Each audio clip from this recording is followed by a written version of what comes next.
نہیں، اس کا مطلب یہ نہیں کہ امام مہدی سیدنا عیسیٰ علی نبینا علیہ الصلاۃ والسلام سے افضل ہوں گے، بلکہ مسلمانوں کا عقیدہ یہ ہے کہ کوئی غیر نبی کسی نبی سے افضل نہیں ہو سکتا۔ یہ مسلمانوں کا عقیدہ ہے، اور اہل سنت والجماعت کا یہ اجماعی مسلک اور عقیدہ ہے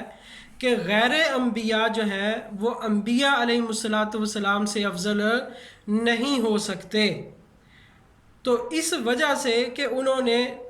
حضرت عیسیٰ علیہ الصلاۃ والسلام کو نماز پڑھائی وہ ان سے افضل ہو جائیں گے، ایسا نہیں ہے، بلکہ عیسیٰ علیہ الصلاۃ والسلام اللہ تعالیٰ کے جلیل القدر رسول اور نبی ہیں۔ عیسیٰ علیہ الصلاۃ والسلام ہی افضل ہیں۔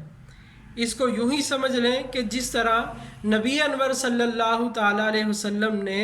جناب صدیق اکبر رضی اللہ تعالیٰ عنہ کے پیچھے نماز پڑھی، تو اس نماز پڑھنے کی وجہ سے کیا کسی کا عقیدہ یہ ہو سکتا ہے کہ جناب ابوبکر صدیق رضی اللہ تعالیٰ عنہ معاذ اللہ نبی پاک صلی اللہ علیہ وسلم سے افضل ہے؟ ایسا عقیدہ ہرگز نہیں۔ اسی طرح حضرت عبد الرحمن بن عوف رضی اللہ تعالیٰ عنہ کے پیچھے نبی پاک صلی اللہ علیہ وسلم نے نماز پڑھی، لیکن وہ ان سے یقیناً افضل نہیں ہے، آپ صلی اللہ تعالیٰ علیہ وسلم ہی افضل ہیں۔ تو بہرحال یہ ضمناً ہاں یہ فضیلت کی ایک بات ہے کہ ان کے لیے فضیلت ہے اور باعث شرف ہے کہ ان کے پیچھے عیسیٰ علیہ السلام نے نماز پڑھی، یہ ان کی ایک فضیلت ہوگی۔ اور اسی طرح یہ فضیلت جناب صدیق اکبر رضی اللہ تعالیٰ عنہ کے لیے بھی ہے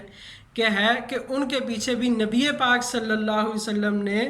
جو ہے وہ نماز پڑھی ہے۔ تو بہرحال حضرت عیسیٰ علیہ السلام جب نماز پڑھ لیں گے تو حضرت مہدی ان سے عرض کریں گے کہ حضرت اب آپ جو ہے یہ سارے امور جو ہیں اب آپ سنبھالیں۔ تو جناب عیسیٰ علیہ الصلاۃ والسلام ان سے فرمائیں گے کہ نہیں، یہ جو لشکر کے امور ہیں اور دیگر امور جس طرح تم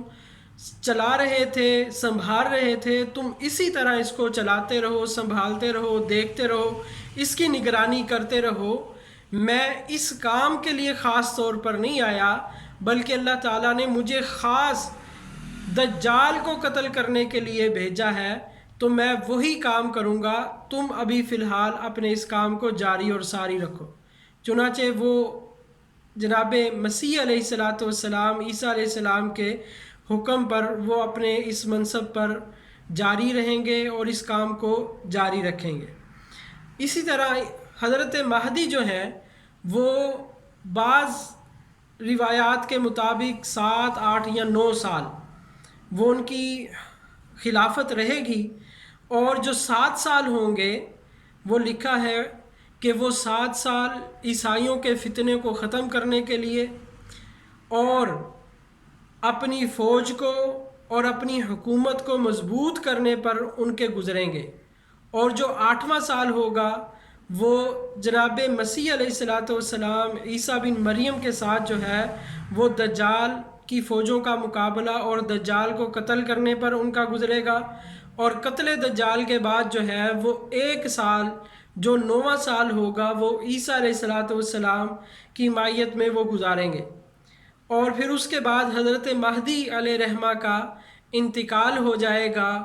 اور ان پر عیسیٰ علیہ الصلاۃ والسلام ان کی نماز جنازہ پڑھیں گے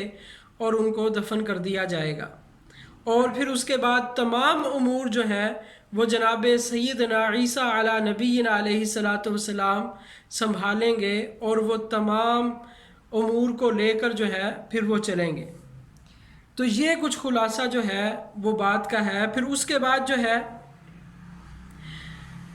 جو آج کی ہماری گفتگو کا موضوع جناب عیسیٰ علیہ الصلاۃ والسلام سے متعلق کچھ جو اہم امور ہیں اور اہم باتیں ہیں،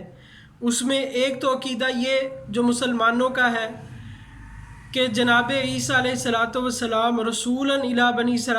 اسرائیل کی طرف رسول تھے، اور بنی اسرائیل میں اللہ تبارک و تعالیٰ نے ان کو بھیجا تھا، تو اور پھر اللہ تبارک و تعالیٰ نے ان کو زندہ آسمانوں پر اٹھا لیا، اور قیامت کے قریب جو ہے یہ دوبارہ ان کا نزول ہوگا قیامت کے قریب۔ یہ اسلام کا ایک بنیادی عقیدہ ہے اور یہ ضروریات دین میں سے ہے۔ جو جناب عیسیٰ علیہ السلام کی حیات کا منکر ہے، مسیح علیہ السلام کی حیات کو نہیں مانتا، ان کے نزول کو نہیں مانتا، تو وہ دائرہ اسلام سے خارج ہے۔ تو جہاں قادیانی مرزئی ختم نبوت کا انکار کرنے کی وجہ سے کافر ہے، وہاں ان کے کفر کی ایک وجہ یہ بھی ہے کہ وہ کہتے ہیں کہ عیسیٰ علیہ السلام تو فوت ہو گئے ہیں، اور نہ ہی ان کو زندہ اٹھایا گیا، اور نہ ہی انہوں نے قیامت کے قریب آنا ہے۔ اب عجیب بات دیکھیں کہ وہ کہتے ہیں کہ وہ عیسیٰ علیہ السلام تو فوت ہو گئے، انہوں نے نہیں آنا، ایک اور آ گیا۔ جو اصل آنا تھا جس نے، وہ تو نہیں آیا، اور یہ جو ہے گرداسپور کا ایک کانا جو ہے وہ آ گیا۔ عجیب ان کی منطق نرالی ہے جو عقل سے بالا تر ہے۔ تو بہرحال یہ ایک بنیادی عقیدہ ہے۔ اب اس پہ قرآن پاک کی آیات بھی ہیں، احادیث مبارکہ بھی ہیں، صحابہ کرام کے اقوال بھی ہیں، اور اس مسئلے کو اجماع امت سے بھی ثابت کیا گیا ہے۔ اس لیے ضروری ہے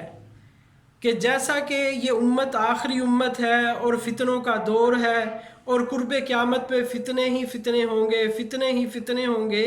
ایسے فتنے ہوں گے اور کہ بارش کے قطروں کی طرح ٹوٹ پڑیں گے، یا تسبیح جس طرح ٹوٹ جائے تو اس کے دانے بکھر جاتے ہیں، اس طرح فرمایا کہ فتنے جو ہے